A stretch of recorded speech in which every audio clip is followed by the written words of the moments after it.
Hello，咁多位朋友、網友，大家好，歡迎嚟到呢一個頻道欣賞我今日嘅呢一條影片分享啊！繼續講呢 Disney Plus 啦，近期呢上架冇幾耐嘅呢一部作品啊，係一部電視劇嚟嘅，叫做呢美麗毒素，英文名叫 The Beauty 啊！我發覺呢呢一部作品呢好似比較少呢，可能係亞洲地區啦，或者係香港嘅朋友呢去討論、去談論嘅。但係 anyway， 因為我自己呢就而家每個禮拜追啦，每個禮拜上架一集嘅，咁我覺得呢個追看性相當之高嘅，咁所以呢，我係會選擇呢繼續喺呢個頻道度呢繼續去呢為大家呢係去分享啦我嘅觀後感同埋報導一下嘅。咁如果你係即係中間插入啦，聽到呢一個分享嘅時候，你又唔介意，即係你可能未睇過呢部劇集啦，咁但係呢就有啲興趣聽落去，然之後又有啲感興趣喎。聽完我講嘅內容之後呢，咁我誠邀你呢可以呢去 Disney Plus 咧就睇睇呢一部影集，我覺得係值得欣賞，喺近期一部呢都幾好睇嘅一部呢懸疑 sci-fi 作品嚟㗎吓。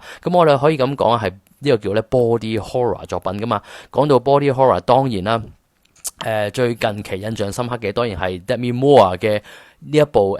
即係電影作品啦吓。咁當其時候呢就哇係談論度極高嘅。係完美物質喎，咁嗰陣時候我自己睇完完美物質呢部電影之後呢，亦都有講啦，亦都好渴望呢 Demi Moore 呢可以攞到獎嘅。咁嗰部電影裏邊呢，無論係 Demi Moore 飾演嘅嗰個角色，又或者飾演佢嘅一個叫所謂年青版啊，大家知道咧係叫脫簡而出嘅一個 Demi Moore 嘅年青版呢，兩個演員呢都演得相當之好嘅。不過今次呢，呢個影集呢繼續講翻啦，即係呢部影片啊，講翻呢一部 Disney Plus 作品《美麗毒素》啦嚇。有興趣朋友呢，可以碌翻前少少睇翻我呢之前呢已經報道咗呢頭1至5集嘅內容嘅一個分享噶啦。咁佢好睇之處就係話呢，除咗特技其實我覺得 OK 啦嚇。咁算投資係金額係算大嘅，咁同埋咧最緊要係咧靚人靚景，因為咧佢主要咧個 body horror 在於咧講緊啊，即係你即係本身裏邊好多角色嘅人咧，本身咧就好多缺陷啦，可能有啲係即係話大肥佬啊，咁可能其貌不揚啊，甚至乎咧就係難睇啊，又或者係好唔吸引啦嚇都好啦。原來咧只要打咗呢一個毒素，又或者被呢個毒素咧係傳染，好似傳染病一樣咧嚇。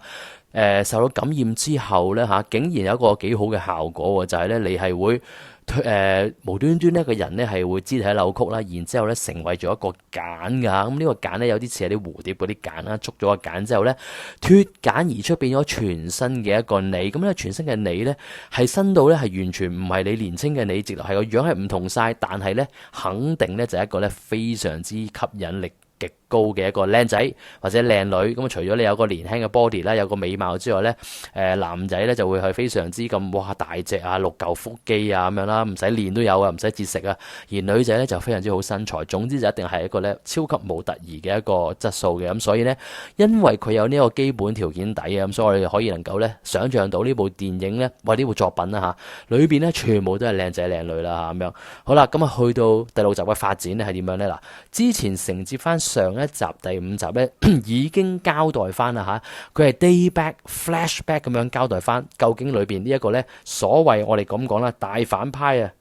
喺個影集度咧就譽為咧係全個 planet 啊，全個星球裏邊最有錢嘅一個人啊嚇，叫做 Brian 啦。咁呢個 Brian 咧佢咧就其實年紀有翻咁上下噶啦，去到60多歲左右啦，咁但係一個肥佬嚟嘅咁樣啊，點知咧就成為咗首個所謂白老鼠，有一個哇天才嘅科學家研究咗呢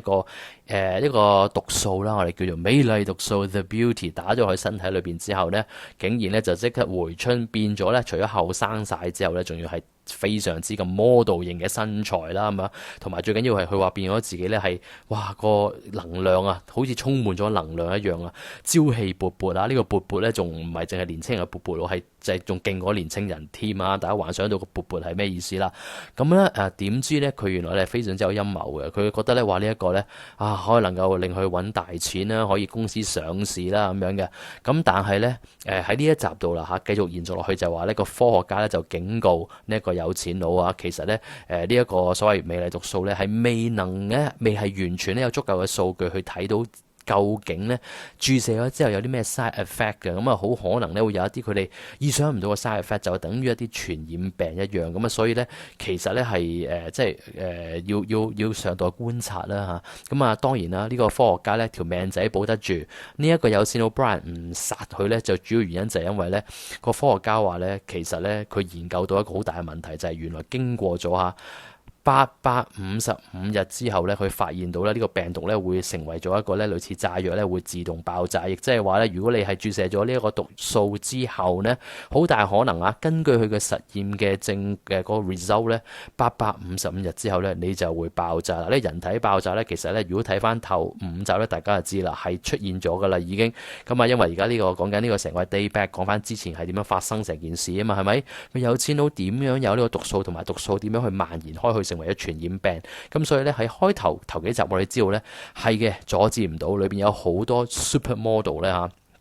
係離奇咧有一個人體嘅自爆啊！咁呢個咧係令到咧呢個影集嘅兩個即係男女主角咧兩個幹探咧就其實咧係去咧要去調查啦，究竟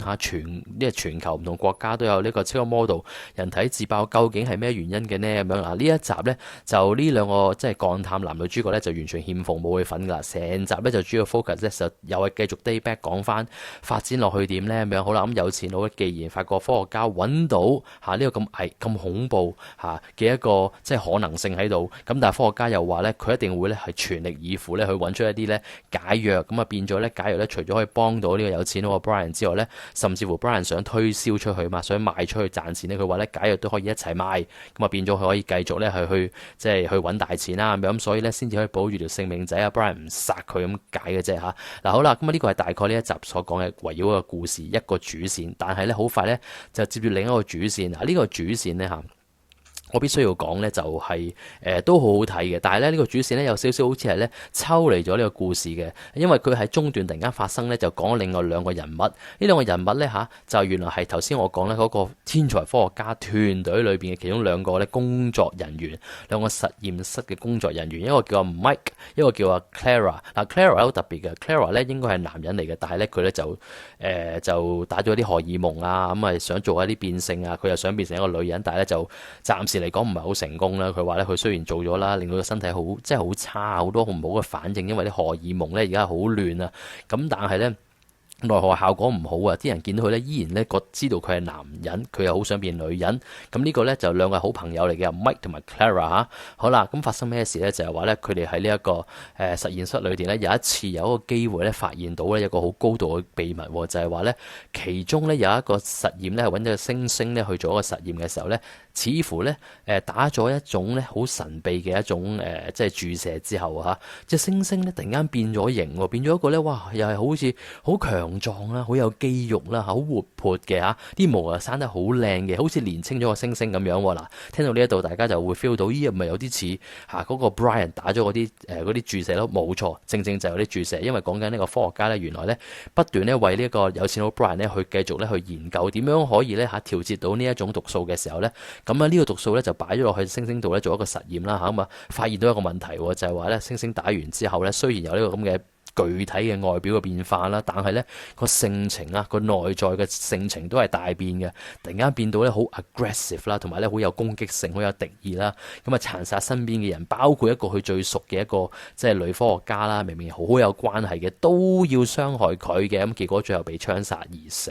啦嚇。好啦，咁啊但係聽到呢度之後咧，呢一個嗱頭先我講嘅呢兩個即係科學家團隊，一個叫 Mike， 一個叫 Clara， 咁啊兩個咧其實都生活上都有啲缺陷啦。頭先我講咗啦，就係話咧一個男人想變性做女人，但係失敗。另外佢拍檔呢個好朋友阿 Mike 咧就覺得自己都係一個好唔吸引嘅男性，咁佢想追一啲即係女性，但係咧都唔成功啦咁樣。咁佢聽到呢一度發現到有隻咁特別嘅注射，雖然知道咗咧佢注射咗入去一隻猩猩度實驗失敗，但係佢聽到就係話猩猩可以搖身一變咗一隻哇萬世巨星一樣。咁佢諗到哇點解我唔試下呢？會唔會喺人嘅身體裏邊都會有一個咁即係哇妙不可言嘅效果嘅呢？嚇？咁既然反正自己都係而家都係咁失敗嘅一個男人，覺得自己都即係一事無成嚇，喺度做一個咁嘅叫實驗室嘅研究員，但係又冇魅力，吸引唔到女性嘅時候，何不我即係孤注一擲啦 ，nothing to lose 啦咁樣，可能係即係攞住呢個心態啦，就結果佢靜雞雞咧成功偷入到呢個實驗室，攞到呢一隻即係毒素，咁啊注射咗喺身體裏邊，結果佢真係搖身一變，又變咗一個咧話 model 肌肉型年青咗嘅萬世巨星。好啦，講到呢一度之後咧，佢咧就連佢拍檔 Clara 咧，佢都叫佢你都不妨打下啦。結果 Clara 打完之後咧都成功咗，好啦，咁啊變咗一個咧，佢真係夢寐以求嘅一個真女人啦。好啦，無端端中間插咗呢條線嚇，雖然都係講緊呢戲裏邊呢研究魅力毒素嘅科學家嘅故事，不過就抽離咗去講兩個呢個工作人員點解呢？嗱，去到呢一集呢係冇特別去講點解，因為呢其實我睇翻呢，我印象有啲深刻喎。點解裏邊嘅呢一個叫阿 Mike 嘅一個工作人員咁熟口熟面嘅呢？原來佢喺呢個魅力毒素The Beauty 嘅第二集已經出現過噶啦。咁我記得嗰陣時候都係因為啱啱開始冇幾耐呢，啲劇情咧好緊湊呢。咁你唔知發生咩事出現過呢？就係嗰個幫阿 Brian 咧工作嘅一個神秘殺手啦，話自己年紀好大，但係個樣就好年輕嘅神秘殺手咧，喺第二集嘅時候咧已經係咧就喺街頭咧殺咗一個人。咁嗰時咧完全莫名其妙，唔知佢係邊個，但係因為劇情推進得太快咧，咁過咗之後咧我都冇乜印象，咁唔緊要啦，繼續去睇之後嘅發展啦嚇。而家睇翻原來知道咧嗰段嘅劇情咧就係接翻呢一度嘅，就正正喺後邊呢一個 flashback 咧講翻呢個 Mike， 咁佢成功變咗靚啲之後咧喺街頭終於俾呢個殺手遇到，殺手咧就專登將佢殺咗嘅。咁理由係咩咧？當然啦，大家都呼之欲出噶啦，就因為佢偷咗阿 Brian 有錢佬嘅呢個毒素。咁 Brian 直頭話咧呢個毒素咧唔係啲咩第三階段，直頭係第一 tier，即係最勁嗰隻。佢話係留俾自己同埋啲好朋友用嘅，即係最強勁嗰隻毒素嘅解藥啦。我相信係咪？佢話竟然咧有人咁偷我啲嘢，咁所以就派咗呢個咧咁勁嘅殺手咧去將佢咧就殺害咗嘅。咁主要咧呢一集第六集咧下半段嘅劇情咧就係講緊呢兩個科學家。咁喺呢一度咧我自己咧就睇落去有少少怪嘅，即係我都要坦白講，雖然我都仲係好中意呢個影集，我覺得咧都拍得非常之好，同埋故事咧都仲係好吸引同埋好引人入勝嘅嚇。咁但係咧佢呢個無端端插翻一段咁樣嘅劇情咧嚇，咁我又覺得係真係成件事抽離咗。但係我相信佢應該就係有咁嘅即係有個鋪排啦，係有咁嘅理由。我覺得咧係過長嘅個鋪排嚇。咁但係咧 anyway。咁都叫即係交代咗啦嚇，咁發展到呢個地步。咁究竟之後有冇同我主要嘅劇情嘅嗰條線呢係有一個好重要嘅關聯呢？咁我相信要去到下一集先知。咁呢個唯有密切期待，又要等一個禮拜之後啦，下個禮拜4先可以睇下集嘅發展噶啦。不過呢係好期待啊！劇情咧都係吸引嘅，同埋咧呢一段仔雖然抽離晒啦，咁但係就係睇佢哋咧嘅即係個戲裏邊咧所交代嘅劇情咧發展咧，其實都仲係好精彩嘅。咁另外啦，值得一提咧呢一集咧，其實我覺得拍得咧阿導演都幾大膽嘅。佢咧，我覺得佢好努力去試啦嚇，令到咧成個影集咧係個拍攝嘅手法好豐富。點解咧？呢一集咧好特別嘅，佢咧開頭嗰段咧就主要講阿 Brian Foster 啦嚇，好享受即係成功打咗毒素之後自己嘅一個煥然一新啦，係咪？然之後交代有一段劇情就係主要交代佢咧，好啦，哇，擁有全新嘅新 body 嘅佢啦嚇，咁朝氣勃勃啦嚇，勃勃之後點樣咧？佢咧就交代佢咧就翻屋企嘅時候咧點樣去即係沖涼啊，然之後好多人去服侍佢啊，跟住佢好享受啊，然之後咧就換衫換咗個好靚嘅即係啲西裝啊咁樣，然之後咧去揾翻佢嘅太太，咁佢太太咧就當然啦有翻咁上下年紀嘅。咁最初唔相信佢啦，咁佢就交代翻佢係邊個啊？佢就係你老公嚇，咁因為成功打咗毒素啦，咁所以而家變成咁樣。然之後咧就同我太太講嗱，我都可以令你變成好似我一樣嚇。然之後我哋兩個咧就係亞當同夏娃，咁佢用呢個嚟形容啊，因為咧佢直頭比喻自己為上帝，咁希望同我太太成為亞當夏娃，即係新一代人類。因為佢覺得咧打咗毒素之後咧，基本上就好似新人類一樣，成為咗呢個宇宙呢個世界嘅一個上帝啦。嗱，呢個成段嘅鋪排拍攝出嚟嘅個效果咧好特別。一來咧有啲歌舞劇 feel，雖然佢哋咧係冇唱歌嚇，但係咧一直咧阿男呢個阿 Brian 咧都一直行嘅時候咧都好似跳晒舞咁樣嘅，有晒拍子嘅。咁同埋咧有好似係個自我膨脹嘅感覺啦嚇，咁好 enjoy 自己啦咁樣，就擺晒 pose 啦。咁另外佢仲有一段咧就係咧都係同太太咧去講佢嘅經歷啦，同埋擁有咗呢個能力之後點樣同太太可以繼續發展啦嚇，成為一個好偉大嘅事業啊咁樣之類嘅時候咧，突然間呢個畫面咧由可能佢哋屋企嘅畫面咧，突然間變咗一個咧好似一個舞台啊，一個睇舞台劇嘅即係一個成個 hall 啊，一個大舞台咁樣，咁佢咧阿 Brian 就企喺舞台上邊咧，就好似帶住一個咧嗰啲咪咧無線咪咧咁樣喺度咧滔滔不絕咧，好似講 talk 咁樣。然之後咧喺嗰個觀眾席上邊咧，淨係坐咗佢太太喺度聽佢講啊。咁呢度成個咧係又係咧成個場景係抽離晒。咁點解要咁樣做咧？咁導演咧，我覺得佢就係專登咧玩啲嘢啦，喺個拍攝手法上，喺呢個位置咧，佢想咧抽出嚟咧，就俾大家感覺上咧呢一個Brian 咧，除咗覺得自己係上帝一樣啦嚇，即係已經係即係冇人可以觸及噶啦，覺得自己擁有咧無窮無盡嘅一個力量之外咧，亦都咧彷彿成為咗一個咧演講家嚇，就咧好似喺度 rehearsal 緊嚇，將會咧日後咧推出呢一個咧美麗毒素嘅時候咧，點樣喺台上面咧就係滔滔不絕去發表佢呢個偉論啊咁樣，去同啲人去講呢個咁偉大嘅發明啊之類。我覺得佢嘅效果就係想呈現呢一種即係呢一種佢嘅幻想嘅世界，佢自己rehearsal 嘅世界，第日將會點樣喺度向呢個世界度公佈一個咧咁偉大嘅一個發明。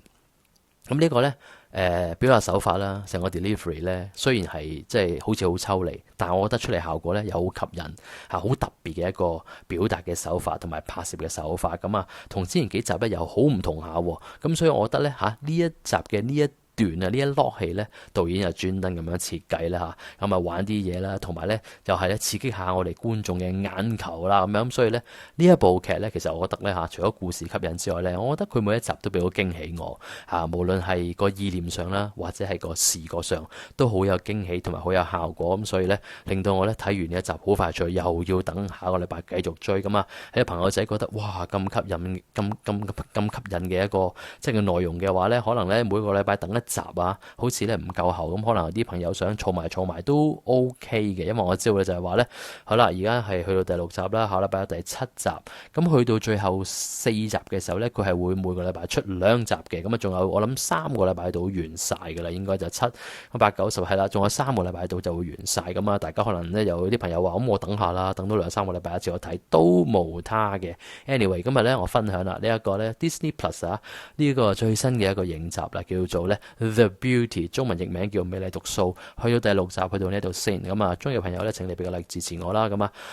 亦都歡迎留言啦。當然可能嘅話，請幫手 share 影片啦，同埋咧未訂閱出嘅朋友咧 subscribe 頻道，撳埋啷啷鐘仔。咁下條影片咧，同大家傾過第啲話題，多謝你，拜拜。